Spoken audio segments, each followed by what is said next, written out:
My name is Eliza. I want to tell a story I've never shared with anyone. I am almost 18 years old. I grew up in a society where early marriages are common. My life was simple, but my heart was full of dreams. Like many girls, I dreamed of love, of being held, being seen, being understood. I imagined a man who would smile at me like I was the only person in the world. I didn't want diamonds or big cities. I just wanted love that felt real. When my marriage was arranged with Dave, I didn't cry. I had seen many girls my age get married. Some were happy, some were not. I told myself to be brave. My parents were kind. They believed the man was good, so I trusted them. Still, on the inside, I was scared. Not because he looked mean or strange, but because he was a stranger. A stranger I was now going to live with, sleep beside, and call husband. The days before the wedding were full of noise. Relatives came and went. There were functions, music, and endless photos. But inside my heart, there was a quiet storm. At night, when I was alone in my room, I would lie awake and think about that first night. I had heard many things from friends and cousins. Some said it would hurt. Some said it would feel like a dream. Some said nothing at all, just smiled and looked away. The wedding day arrived. I wore red and gold. My hands were covered in henna, a traditional reddish-brown dye applied to a bride's hands before the wedding. It's part of bridal customs in many South Asian and Middle Eastern cultures.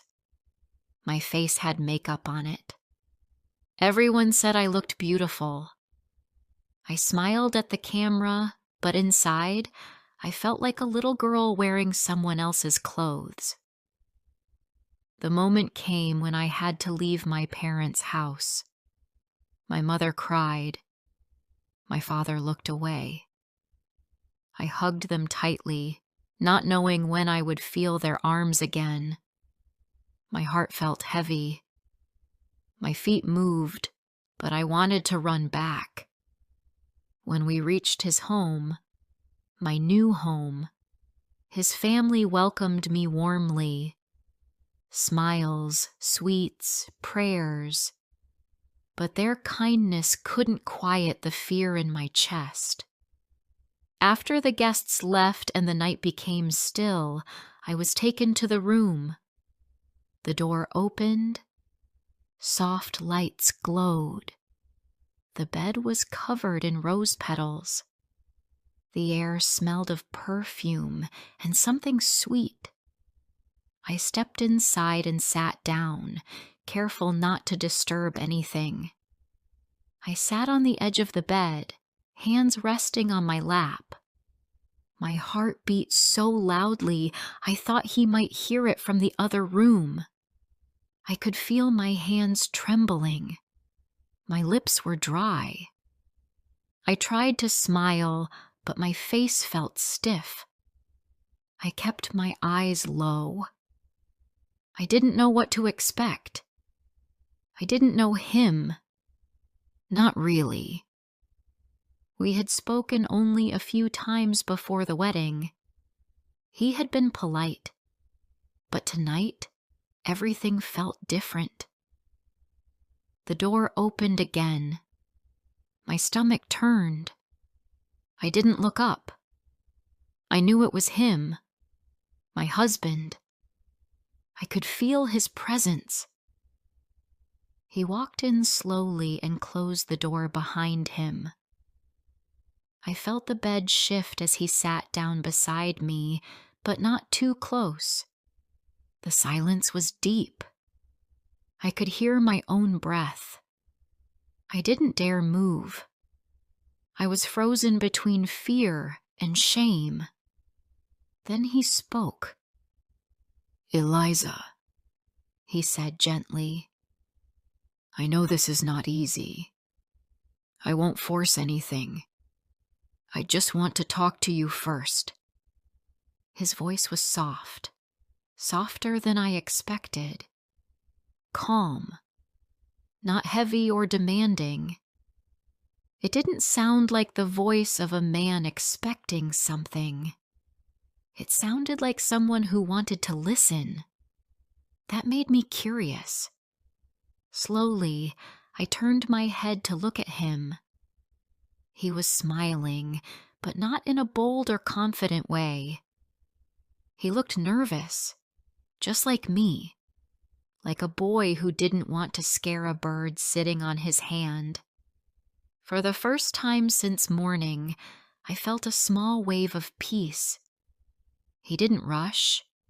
He didn't move closer. Instead, he reached to the side table and offered me a glass of water. I reached out and took it. Our fingers touched for a second. That touch sent a tiny shock through my skin. I wasn't prepared for it. My cheeks became warm. I looked down again, unsure what to do. He chuckled softly. "You don't have to be shy," he said. "I'm not going to eat you." I couldn't help it. I smiled. Just a little.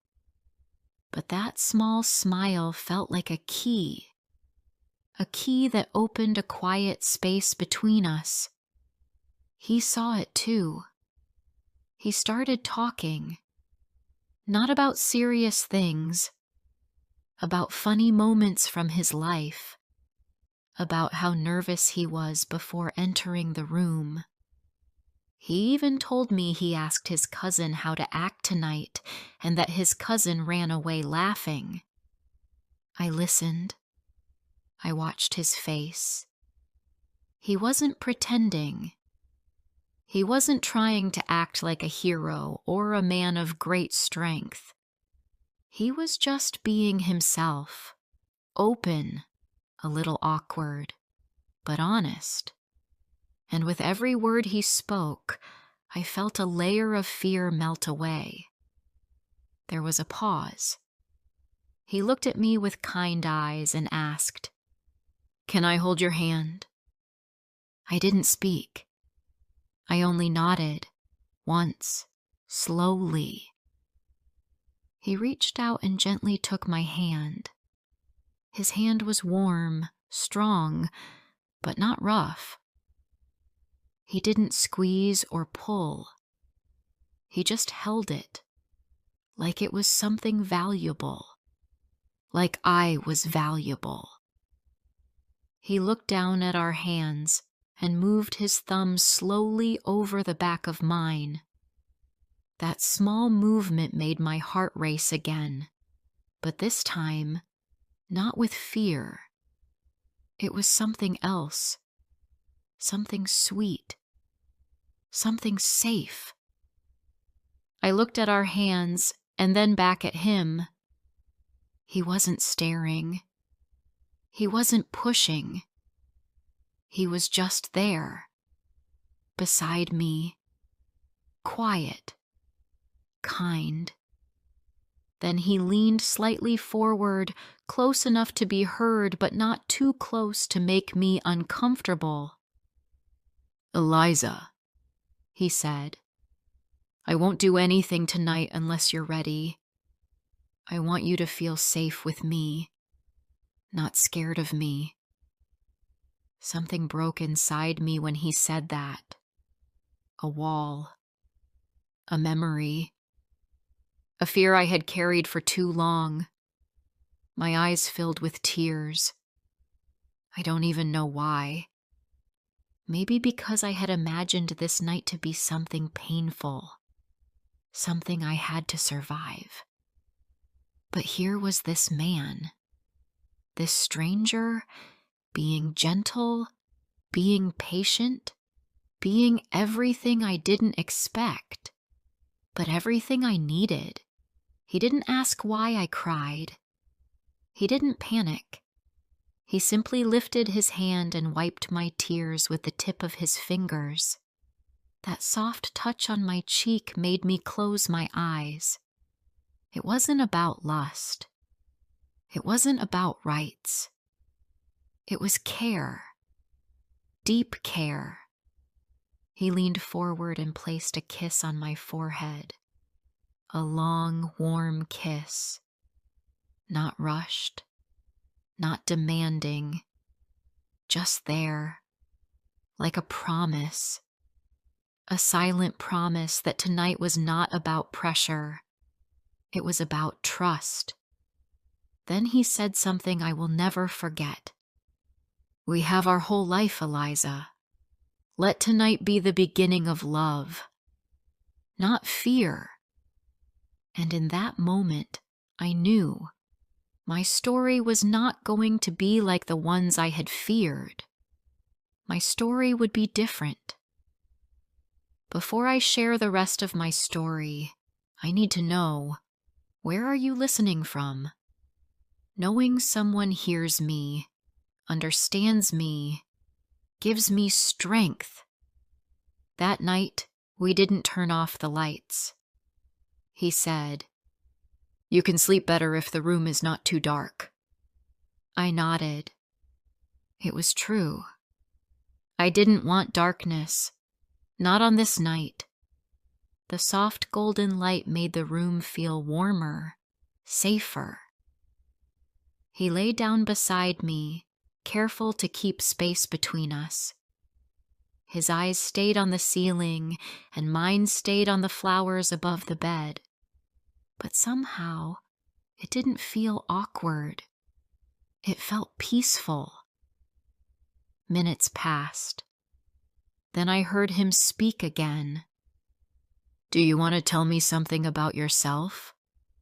he asked, his voice soft, like a whisper made of cotton. I thought for a moment. No one had asked me that in a long time. Everyone had been telling me what to wear, what to say, how to act. But he wanted to listen. So I said, "I like drawing. I used to sketch in my school books when I was bored in class." He smiled. "I wish I had seen your notebooks. Maybe you would have drawn me too." I laughed a little. It felt good to laugh. I wasn't expecting this, such calmness, such kindness. I told him more. About my little brother who always steals my snacks. About how I never learned to ride a bicycle. About how I used to imagine getting married and thought my wedding dress would be pink, not red.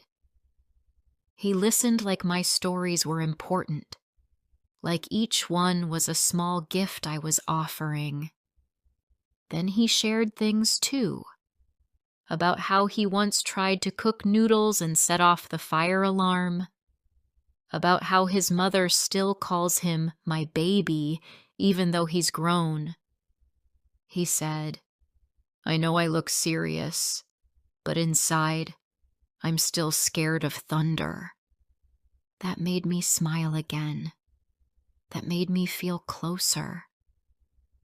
As we talked, our hands stayed together. He never let go. And not once did he pull me closer or move too fast. He just let the moment grow, slowly, like sunlight coming through a curtain. After a while, he turned toward me and said, "May I hold you? Only if you want." I looked at him. I didn't feel afraid. I didn't feel unsure. I nodded. He moved slowly and gently wrapped one arm around me. My head rested on his chest. I could hear his heartbeat, slow, steady, real. My body, which had been tense all day, began to soften. I felt like I was not just in a new house, but in a new world. A world where I was safe. He didn't speak for a while. Neither did I. We just stayed like that. His hand moved gently over my back, not to explore, but to comfort. I closed my eyes. I felt like I could breathe again. Then he whispered, "I want you to know something, Eliza. Tonight is not about being a husband or a wife. It's about being human. It's about making space for someone else's heart." I didn't know what to say. My throat felt tight with emotion. No one had ever spoken to me like that. He wasn't talking about love as a duty or a right. He was talking about love as a shelter. I wanted to cry again, but this time it wasn't from fear.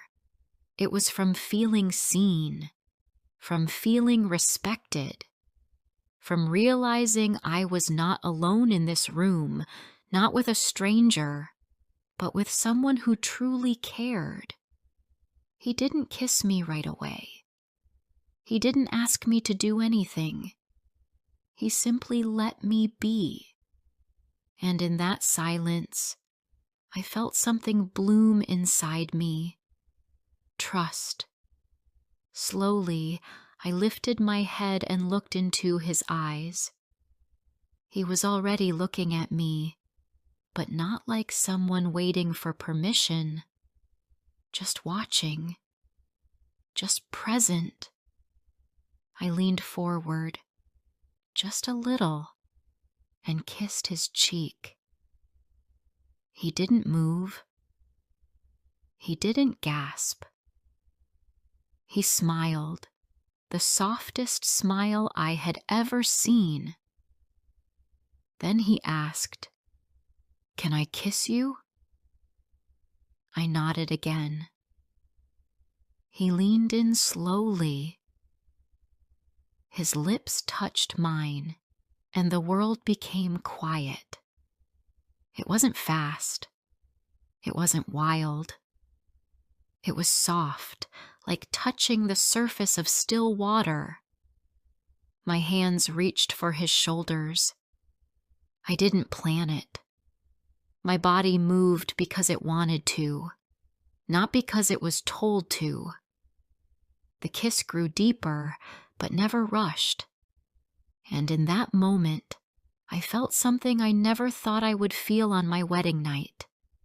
I felt safe inside my own skin. We didn't try to be perfect. We laughed when our hands bumped. We paused when we didn't know what to do. And that awkwardness, that beautiful human awkwardness, made everything feel more real. He kept asking, "Is this okay?" And I kept saying, "Yes." Every time he asked, I felt more respected. Every time I said yes, I felt more in control of my own story.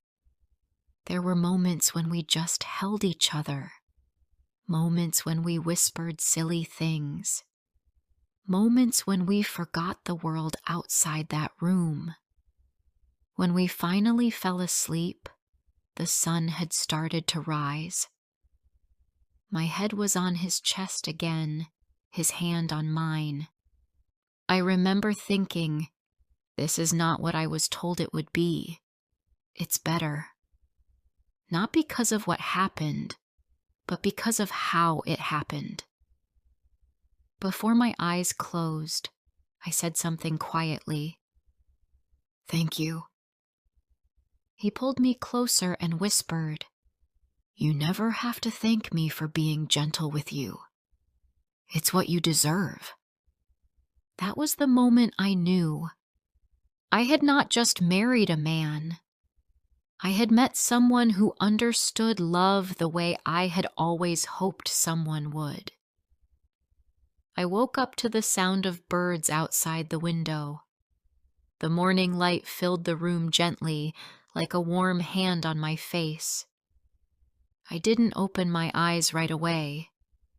I wanted to stay in that moment, safe, warm, held. His arm was still around me. His chest moved slowly with each breath. I could hear his heartbeat again, steady like the night before. I stayed like that for a few more minutes. For the first time in many weeks, my body was not stiff with worry. I felt peace. When I finally looked up, he was awake. His eyes were already open, watching me with a soft smile. "Good morning," he said.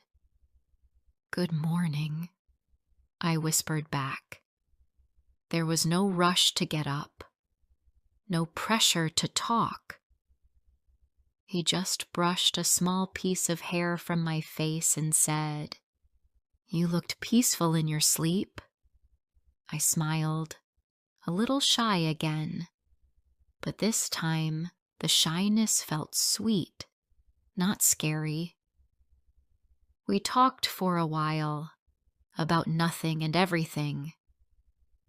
He told me about the tea his mother makes with too much sugar. I told him how I always lose one sock from every pair. We laughed about small things, and each laugh made the space between us feel lighter. Later he said, "Can I ask you something?" I nodded. "Last night, did you feel safe with me?" I looked at him.